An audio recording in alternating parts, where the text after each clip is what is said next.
Tout de suite, l'invité de la rédaction, Louis Dauphren. Nous avons tous besoin d'une boussole. À plus forte raison, l'homme contemporain dont le cerveau est, semble-t-il, malade au point de se détester lui-même. C'est le grand paradoxe de notre époque. Elle désespère alors même qu'elle devrait tout le temps faire la fête et célébrer l'émancipation à laquelle nous serions tous parvenus. Les choses ne sont pas si simples et à l'heure des bonnes résolutions, peut-être faut-il commencer par s'aimer soi-même justement, parce que si on se déteste, on va vouloir détester les autres et cela s'inscrit dans le sillage de la réflexion que nous avions tout à l'heure justement sur la représentation. Plus on se représente favorablement, plus les autres, même ceux qui ne vous apprécient pas, auront une bonne image de vous. On ne va pas se contenter de l'image, mais peut-être aussi d'approfondir les choses pour cette réflexion qui est menée par Véronique Bournignot qui s'appelle « Contre la détestation de l'homme par l'homme ». Rien que ça. C'est aux éditions Artege et Véronique Bournignot est diplômée de l'École supérieure de commerce de Paris, docteur en histoire moderne et elle travaille dans une fondation médicale et scientifique. Bonjour Véronique Bournignot. Bonjour. Ça n'est pas rattaché à un sujet d'actualité en soi? Alors aussi, on peut rattacher à beaucoup de sujets d'actualité ce sujet de la détestation de l'homme par l'homme. Ce qui est certain, c'est qu'il concerne très principalement nos pays occidentaux, postmodernes, on pourrait dire, d'une certaine façon, qui tous se caractérisent par cette sorte de haine de soi, une espèce d'anti-humanisme latent qui conduit nos contemporains à penser que l'homme serait en lui-même et par lui-même l'origine et le responsable des peines qui frappent le monde, et peut-être aussi d'une certaine façon qu'il vaudrait mieux qu'il n'y ait pas d'homme pour retrouver un hypothétique paradis originel, une espèce d'harmonie naturelle avec le cosmos. Voilà. Maintenant, il y a une part de vérité sur la responsabilité humaine dans les malheurs qui nous arrivent. Il y a tout à fait une part de responsabilité dans la responsabilité humaine, mais ce n'est pas parce qu'il y a une responsabilité humaine que l'homme, dans sa totalité, est à vouer aux gémonies, vous voyez. Et ce qui est très paradoxal aujourd'hui, c'est que on n'a jamais été aussi en quête d'auto-accomplissement et pourtant beaucoup sont tentés par l'idée d'en finir même avec l'idée d'humanité. La génération des sans enfants par choix est à cet égard très représentative de cela. On pense que aujourd'hui ce serait la suprême forme de responsabilité d'arrêter de se reproduire tant qu'on ne sera pas capable d'offrir un monde meilleur à nos enfants. Et en fait, c'est le comble de l'absurde puisqu'on se convainc d'être responsable en consentant littéralement à un refus de l'engagement vis-à-vis d'un tiers, au refus de la responsabilité. Voilà, donc c'est une forme de négativité pure qui pousse évidemment au désespoir. C'est la première fois que ça arrive dans l'histoire. C'est sans doute pas la première fois que ça arrive dans l'histoire, parce que les maux du monde font partie du monde depuis le péché originel. Le mal est entré dans le monde à ce moment-là. Mais il me semble quand même qu'aujourd'hui, le mal semble plus aigu qu'à d'autres époques, qui étaient sans doute quand même plus chrétiennes. Il faut vraiment rappeler que le mal n'est jamais originel. Mais je parle du fait de ne pas vouloir se reproduire. De ne pas vouloir se reproduire, oui, ça pour le coup, c'est sans doute quelque chose qui est très nouveau, alors qui concerne nos sociétés occidentales à accumulation de biens. Les pays en voie de développement, ces sociétés à accumulation d'hommes sont moins concernés. Voilà. Mais c'est vrai que c'est un paradoxe. Normalement, plus j'ai de biens, plus je devrais vouloir en faire profiter d'autres. Justement, non, parce que il y a vraiment une méconnaissance généralité de ce qu'est le bien en tant que bien. Le bien matériel est un bien secondaire, un bien d'utilité, mais il n'est pas un bien fondamental et il n'est certainement pas le bien suprême qui est la finalité de l'homme. Et donc évidemment, si on prend un bien secondaire comme le plaisir, le jeu ou la réussite comme finalité de l'épanouissement de l'homme, eh bien ça ne pourra pas conduire à la pleine humanisation de la personne.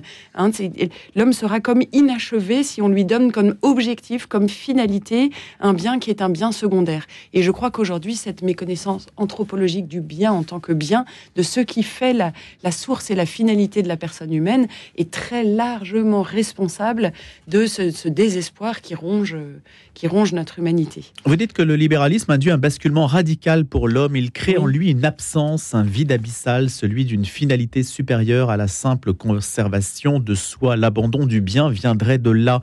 Et donc plutôt, alors je ne sais pas s'il faut essayer de trouver des responsabilités à ce qui nous arrive, pour savoir un petit peu d'où vient cette idée-là. Est-ce que ça vient du système économique? Est-ce que ça vient d'une idée fausse de l'émancipation? Alors moi, quand je parle du libéralisme, je parle en effet du libéralisme au sens philosophique du terme, et je pense notamment à l'existentialisme sartrien, qui est sans doute la forme la plus poussée de ce libéralisme. le libéralisme sartrien, il prend la liberté comme point de référence suprême et ultime de l'épanouissement de l'homme. C'est-à-dire que ce qui est décisif pour l'homme, pour son épanouissement, ne serait pas d'être objectivement dans le vrai et de rechercher le bien, mais d'être formellement sincère. Donc ce qui va être licite, c'est tout ce qui va être librement voulu, ce qui va être librement accepté et qui ne va pas léser la liberté d'autrui.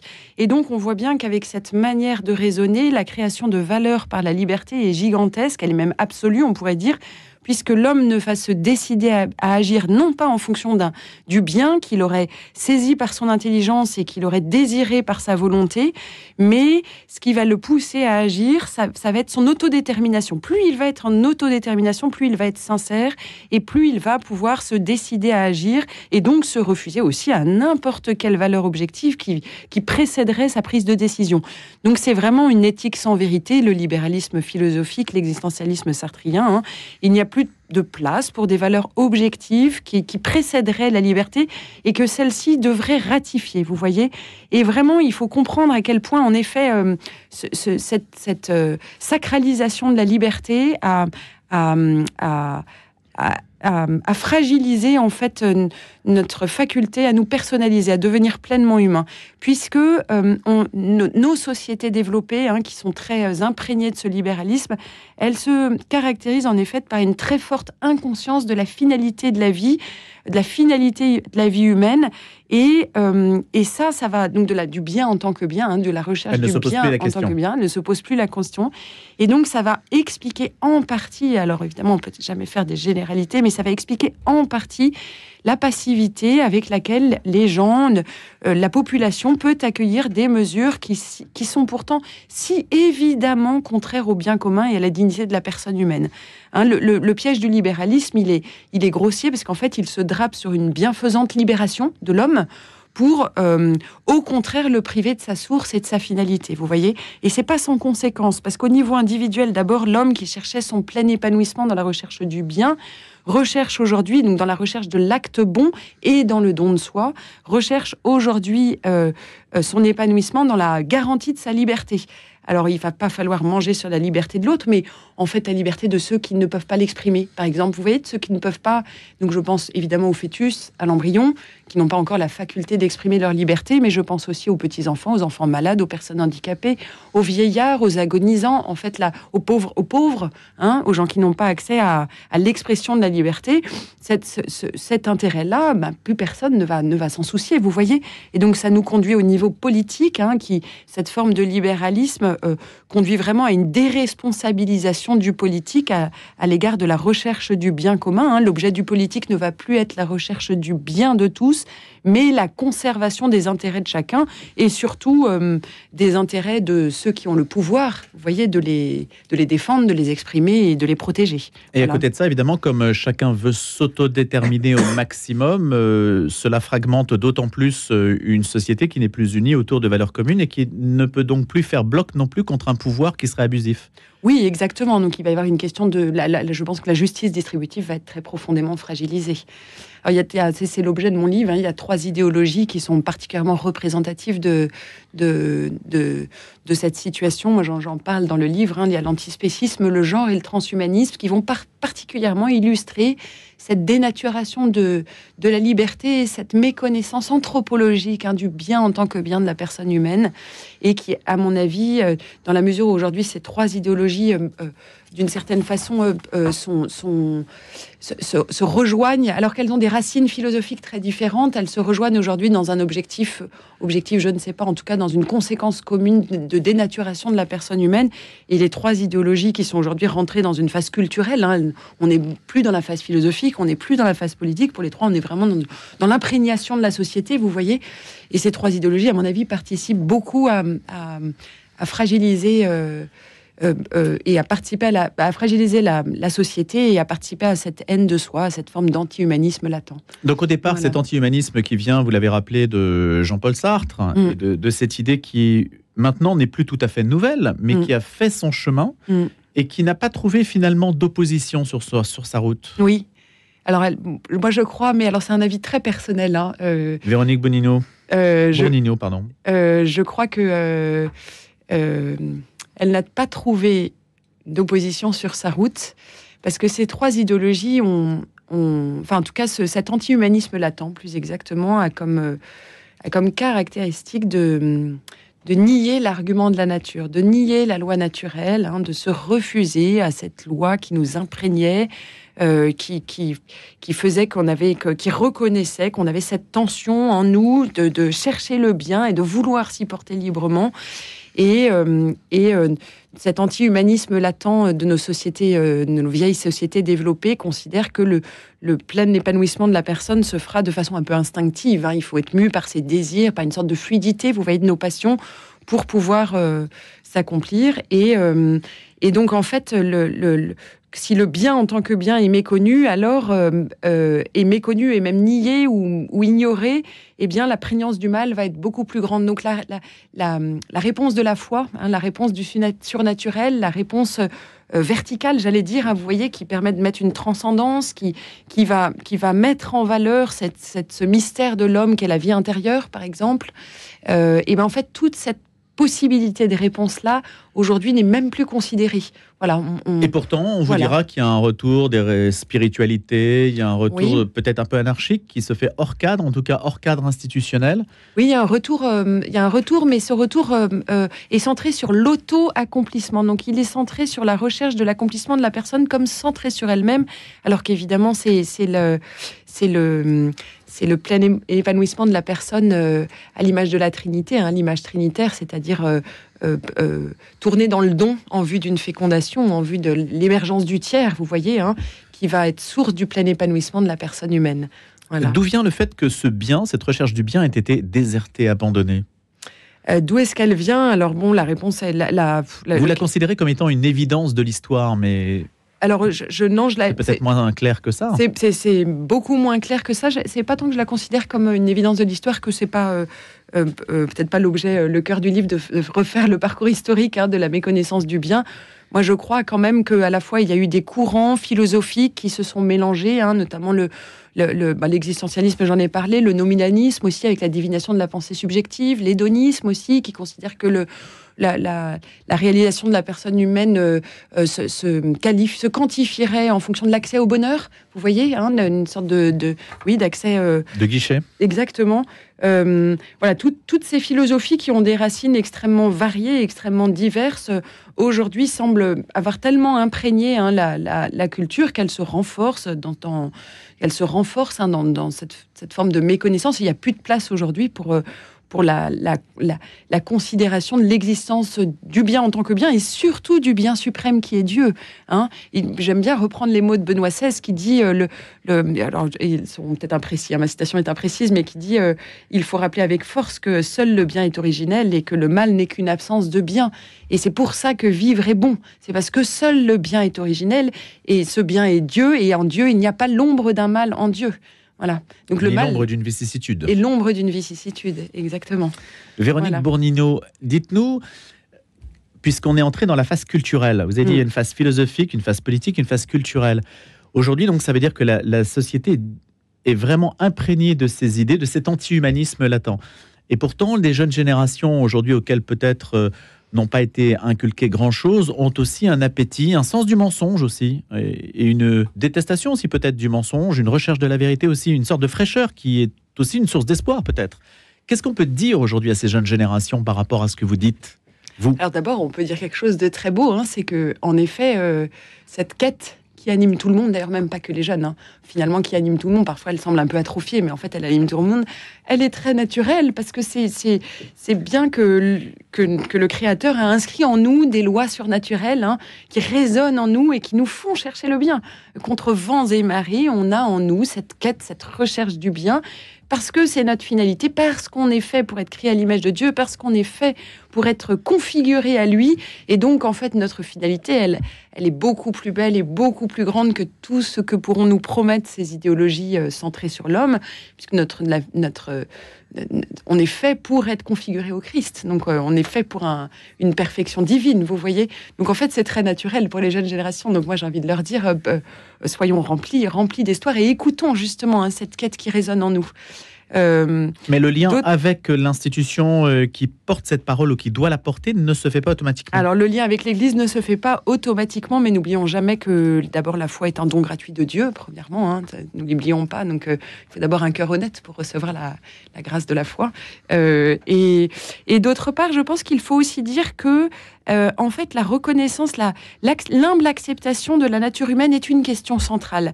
Parce qu'en fait, derrière la détestation de l'homme et derrière ce dégoût qui anime les jeunes générations et qu'on comprend bien, hein, et qui d'ailleurs doit être, est source, moi en tout cas, de toute ma compassion et mon désir d'aider, hein, derrière la déconstruction de l'homme, en fait, il y a un questionnement métaphysique très inaugural qui est pourquoi je suis fait ? Quel est le but de ma vie ? Pourquoi est-ce que je suis sur Terre ? Vous voyez ? Et or, aujourd'hui, c'est la question de la réalité d'une nature humaine universelle qui est niée. Donc, on sait si bien que la nature, c'est le nœud de la discorde, c'est elle qui est attaquée frontalement aujourd'hui.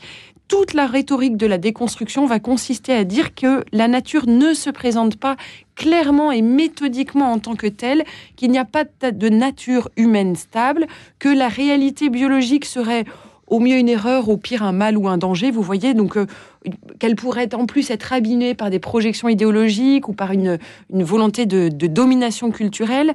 Donc vraiment, il y a une radicalité du discours sur la nature humaine qui ouvre un champ extrêmement vaste d'entreprises de déconstruction de l'homme. Hein, si tout est construction, alors tout est destructible, vous voyez. Hein, et à partir du moment où il n'y a pas de nature humaine stable, alors on peut faire de l'humanité à peu près ce qu'on veut, vous voyez.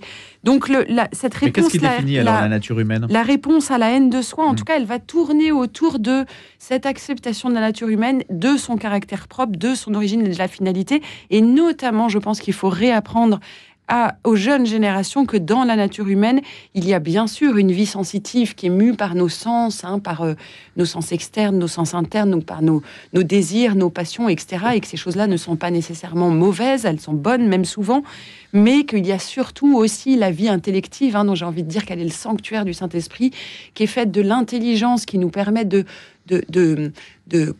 saisir le bien, de le connaître, de le comprendre, de lui donner un sens par notre langage conscient, et qui ensuite, et elle est faite aussi, cette vie intellective, de notre volonté, et cette volonté et donc la volonté, elle va nous permettre, elle est comme un muscle, hein, elle va nous permettre de désirer le bien et de nous y porter librement. Et en fait, cette volonté, je veux différencier l'activité d'une entreprise spirituelle. Ça, c'est un trésor qui est très méconnu aujourd'hui et qu'il faut apprendre à redécouvrir.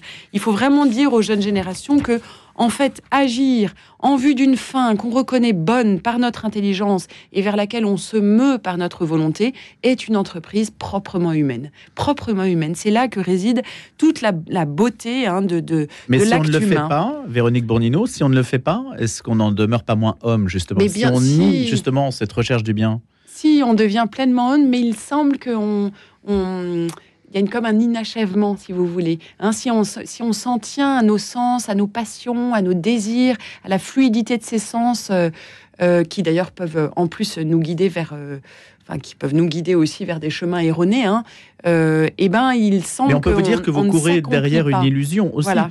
On peut vous répondre que vous courez comme les autres derrière une illusion. On peut tout à fait nous répondre. Moi, je crois quand même que ça n'est pas le cas. Premièrement, je le pense crois aussi, mais avec une très grande force que ce n'est pas le cas. Je crois que la reconnaissance du bien suprême qui est Dieu, et de rappeler avec force que l'homme a été créé à l'image de Dieu, et donc en fait, en l'homme, à l'origine, avant le péché originel, il n'y avait pas l'ombre d'un mal non plus. En fait, il était fait pour... en fait, la survenue du mal dans le monde est née quand même à ce défaut. Le dogme du péché originel, aujourd'hui, il est nié. On a l'impression que les hommes ne veulent pas de la nature humaine, mais ils ne veulent pas de la foi, ils ne veulent pas de la possibilité d'un Dieu créateur infiniment bon. Mais et ceux qui ont la foi peut-être ne voudraient pas totalement non plus ce dogme du péché originel et les conséquences pour l'homme. Ça nous dérange quand même. D'ailleurs, c'est objectivement vachement désagréable, hein, toutes les conséquences du péché originel. Mais aujourd'hui, il faut quand même apprendre que, en fait, autrefois, la réalisation de l'homme se faisait selon un mode harmonieux, hein, avant le péché originel.